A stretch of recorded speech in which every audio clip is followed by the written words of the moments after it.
Hello students, मैं हर्ष आप सबका अपने यूट्यूब चैनल मोमेंटस एजुकेशन पर फिर से स्वागत करता हूं। और आज मैं लेके आया हूं आपके लिए प्रॉफिट एंड लॉस का कंसेप्ट। बेसिक से समझेंगे, बिल्कुल आसानी से, और ध्यान से सुनना और आराम से समझ में आ जाएगा। ठीक है, शुरू करते हैं। इसमें हम टाइप 1 के ही डिस्कस करेंगे क्वेश्चन, और फिर नेक्स्ट वीडियो में टाइप 2, उससे नेक्स्ट वीडियो में टाइप 3, और उससे हम 3 टाइप्स में इन सभी के क्वेश्चंस को आसानी से कवर अप कर लेंगे। इस पार्ट से गवर्नमेंट एग्जाम में क्वेश्चन 100% आता है। एक या दो क्वेश्चन देखने को मिल जाते हैं। शुरू करते हैं। देखो, इसमें कुछ सबसे पहले हम क्या समझेंगे, क्रय मूल्य है। क्रय मूल्य क्या होगा? जिस मूल्य पर कोई भी वस्तु खरीदी जाती है। ठीक है, अब जैसे मैंने एक पेन है, पेन मैंने 5 रुपये में खरीदा, तो इसका जो क्रय मूल्य है वो कितना हो जाएगा? 5 रुपये। बात समझ रहे हो? Means cost price. बात समझ रहे हो? एक होता है इसमें विक्रय मूल्य। विक्रय मूल्य क्या है? जिस मूल्य पर कोई वस्तु बेची जाती है उसको मैं क्या बोल लूँगा? विक्रय मूल्य। अब जैसे मैंने 5 रुपये में एक पेन खरीदा, तो पाँच रुपये क्या है उसका? पेन का क्रय मूल्य है। और उसको मैंने 10 रुपये में बेच दिया, तो 10 रुपये क्या होगा उसका? विक्रय मूल्य। बात समझ रहे हो? अब देखो लाभ। अब मैंने एक 5 रुपये में पेन खरीदा और 10 रुपये में बेच दिया, तो 5 क्या है उसका? क्रय मूल्य। और 10 रुपये क्या है उसका? विक्रय मूल्य। लेकिन मुझे कितना प्रॉफिट हुआ उसमें? मुझे 5 रुपये बचे ना मेरे पास, तो वो 5 रुपये क्या हुआ? मुझे लाभ हुआ, तो मीन्स प्रॉफिट हुआ। तो कैसे निकाला? विक्रय मूल्य माइनस क्रय मूल्य। मीन्स 10 में से माइनस किए मैंने 5, तभी तो मुझे लाभ 5 का हुआ। बात समझ रहे हो? तो लाभ का जो क्या होगा वो क्या होगा? विक्रय मूल्य माइनस के क्रय मूल्य। बात समझ रहे हो? अब जैसे ही हानि हुई, अब जैसे मैंने एक रिवर्स ले लो उसका। अब सपोज मैंने एक पेन 10 रुपये में खरीदा और वो मैंने 5 रुपये में दे दिया, तो मुझे तो 5 रुपये का लॉस हुआ, हानि हुई। बात समझ रहे हो? तो हानि कैसे निकाली मैंने? 10 रुपये माइनस 5 रुपये।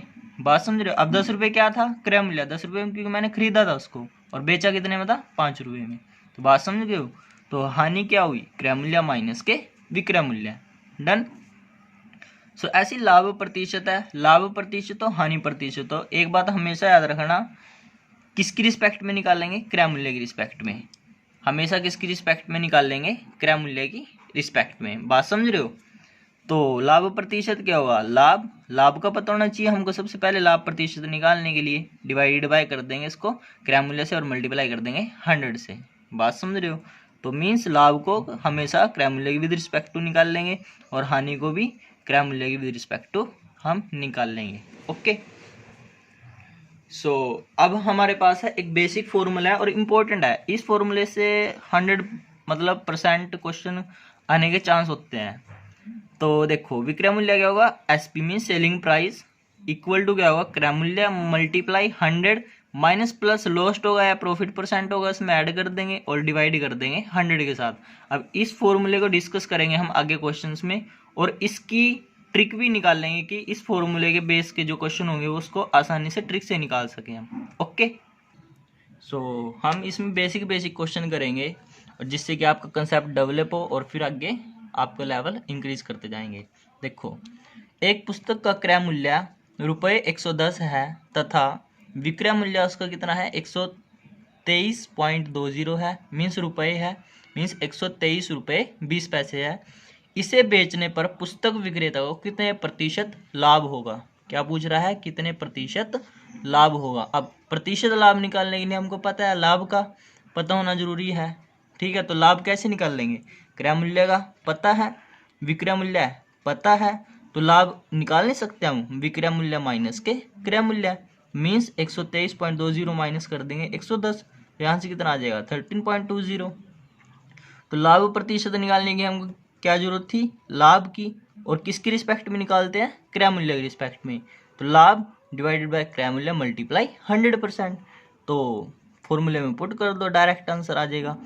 ये फॉर्मूले याद रखने की जरूरत नहीं है, ये मतलब बेसिक है, बिल्कुल ही जीरो लेवल से समझेंगे हम। मीन्स क्या करेंगे, जितना भी हमारे पास प्रॉफिट होगा उसको लिख देंगे हम विद रिस्पेक्ट टू किसके? क्रय मूल्य के, और मल्टीप्लाई कर देंगे 100% के साथ। ठीक है, मीन्स 100 के मल्टीप्लाई कर देंगे हम, और तो हमारे पास क्या आ जाएगा? लाभ प्रतिशत। ऐसे ही हम क्या करेंगे, इसी तरह के क्वेश्चन है, हम इसमें डिस्कस करेंगे। क्या पूछ रहा है? देखो, एक साइकिल को रुपये 1960 में खरीदकर रुपये 1862 में बेचे जाने पर कितने प्रतिशत हानि होती है। अब देखो इसमें क्रय मूल्य क्या है, ज़्यादा है, और विक्रय मूल्य कितना है, कम है, तो ओबियसली क्या होगी, इसको हानि होगी। बात समझ रहे हो। अब जैसे मैंने 10 रुपये में पेन खरीदा था और 5 रुपये में बेच दिया था, तो मैंने बेचा कम पैसों में था, इसलिए तो मुझे हानि हुई थी। तो इसमें भी तो वही काम हो रहा है। देखो 1960 में तो उसने खरीदा और 1862 में क्या हुआ, बेच दिया, तो ऑब्वियसली बात है उसको हानि होगी। तो हमने वो पूछ लिया कि हानि प्रतिशत क्या होगी। भाषण में हमको क्या पूछ रहा है वो, कि हानि प्रतिशत क्या होगी। तो हानि निकाल लो सबसे पहले, क्रय मूल्य माइनस के विक्रय मूल्य, आसानी से। तो हमारे पास यहाँ से हानि कितनी आ जाएगी, 98%, 98। तो हानि प्रतिशत निकालनी है विद रिस्पेक्ट टू किसके निकालते हैं, क्रय मूल्य के। क्रय मूल्य हमारे पास कितना है 1960, तो 98 डिवाइडेड बाई 1960 मल्टीप्लाई 100। अब देखो 98 1 जा 98, 98 2 जा 196, तो 2 से 2 1 जा 1, 2 5 जा 5, तो हमारे पास जो लॉस परसेंट हुई, हानि परसेंट हुई, कितना आ जाएगा 5। ओके।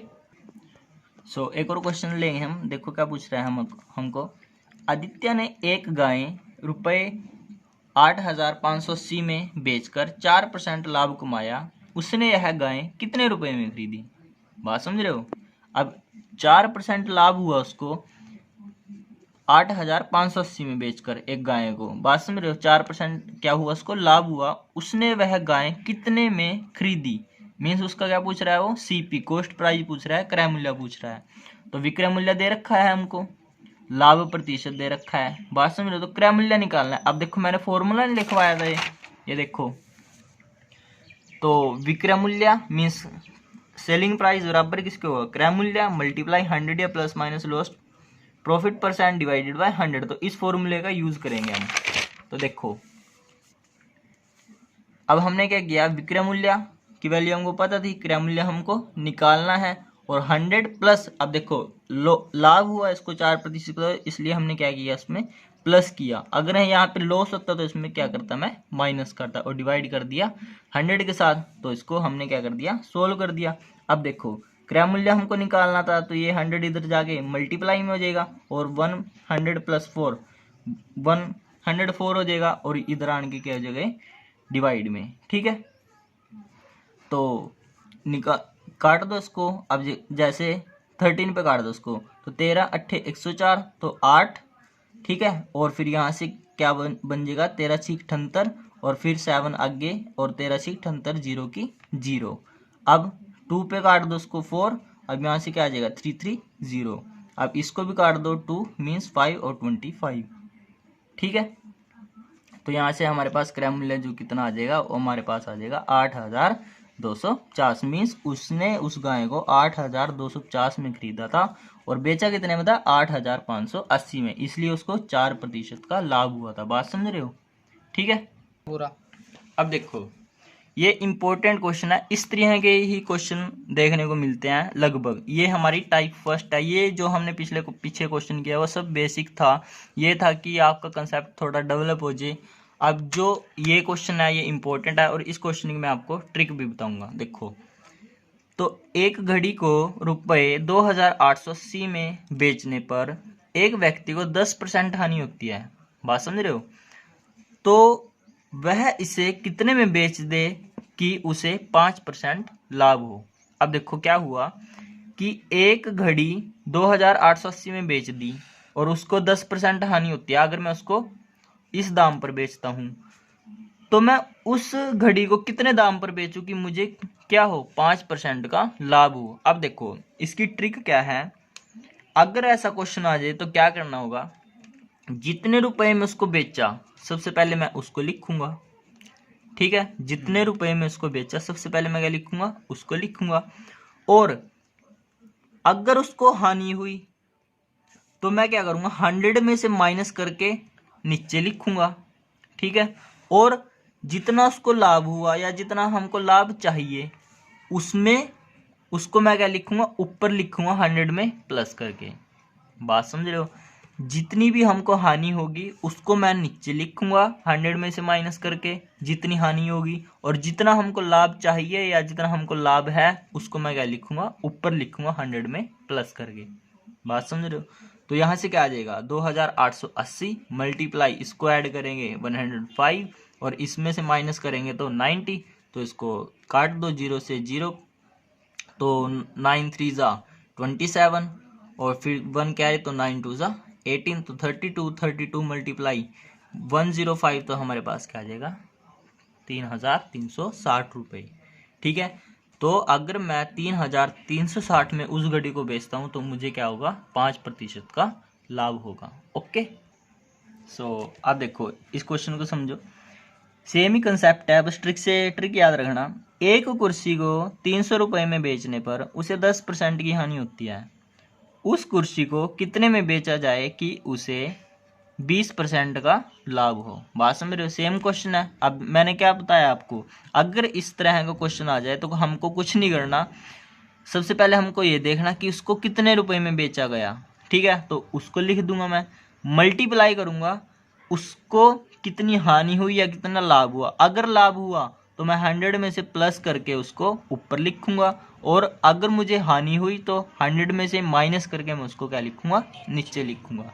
ठीक है, तो यहाँ से सोल्व कर दो उसको, तो 300 मल्टीप्लाई 120 हो जाएगा यहाँ से, और डिवाइडेड में क्या हो जाएगा 90, तो 0 से 0, 3 1 ज़ा 3, 4 4 ज़ा 4, यहाँ से यह कैंसिल हो जाएगा, 9 3 ज़ा 3 और 100, तो दैट्स 400 रुपये हमारे पास क्या हो जाएगा, उसका आंसर हो जाएगा। ओके, तो हम क्या कह सकते हैं कि 400 रुपये में अगर मैं उस कुर्सी को बेचूं तो हमको क्या होगा 20% लाभ होगा। ओके, सो नेक्स्ट वीडियो में हम पढ़ेंगे इसी का लाभ प्रतिशत का पार्ट 2, और पार्ट 2 में हम सब डिस्कस करेंगे इसके नेक्स्ट टाइप के क्वेश्चंस। सो जिस किसी ने भी अभी तक हमारा चैनल सब्सक्राइब नहीं किया है प्लीज़ सब्सक्राइब करें और इस वीडियो को ज़्यादा से ज़्यादा शेयर करें। Thanks for watching this video, thanks.